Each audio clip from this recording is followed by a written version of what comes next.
That morning, the moon still loomed as a sleepless witness, tinged with an opaque white that seemed to foresee the impending tragedy. I had arrived at the law firm before everyone else, as was my custom, stealing minutes from time and trying to keep at bay the avalanche of papers that always threatened to devour me.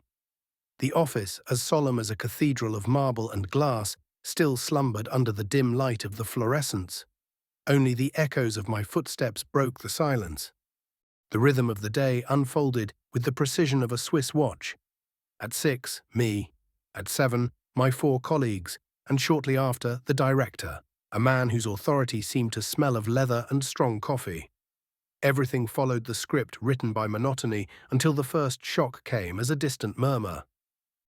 An alarm went off in the neighboring house, one of those mansions that hide their luxury behind electrified fences and inquisitive cameras. The alarm, which so many times had been a mere technological bark without consequence, persisted with a mechanical scream, intermittent, breaking everyone's patience.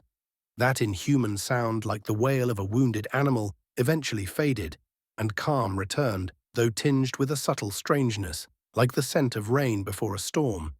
By midday, the sun had climbed into the sky, relentless, casting sharp shadows on the sidewalks.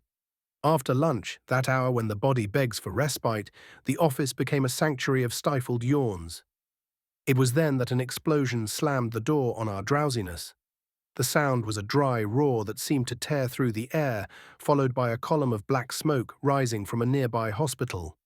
The sight left us suspended, bound by a thread of disbelief.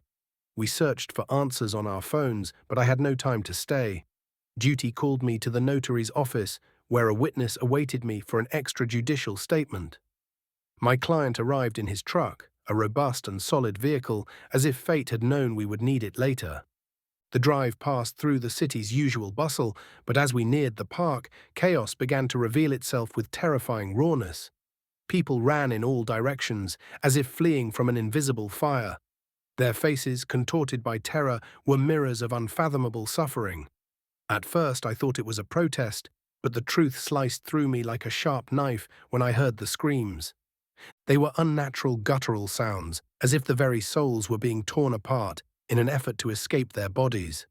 I instinctively rolled up the passenger window just as a man lunged at the glass with such force that he nearly shattered it. His gaze held no life, only a blind and primitive fury that sent chills down my spine. My client, a man of few words and many actions, drew a gun with the ease of someone who had practiced more than he should. He aimed at the attacker, who stumbled back, frightened by the metallic gleam of the weapon.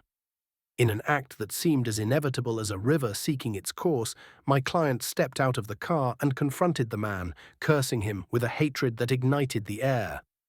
The attacker mumbled apologies but had no time to finish his sentence. Another man appeared behind my client like a treacherous shadow and struck him with a violence that echoed in my ears like thunder. The impact left me paralyzed, frozen in an instant that stretched into eternity. A nearby taxi stopped, and from it emerged another man, also armed. Without a word, he shot the attacker with cold precision, as if following a macabre script. Blood stained the pavement a bright red, grotesquely contrasting with the green of the nearby park. Everything had changed. Reality had fractured, and from the cracks, a horror emerged that I did not yet understand, but had already seeped into every corner of the world. At first I thought, this is truly a chaotic day. Then I answered myself as a novel reader would. It feels like the beginning of chaos.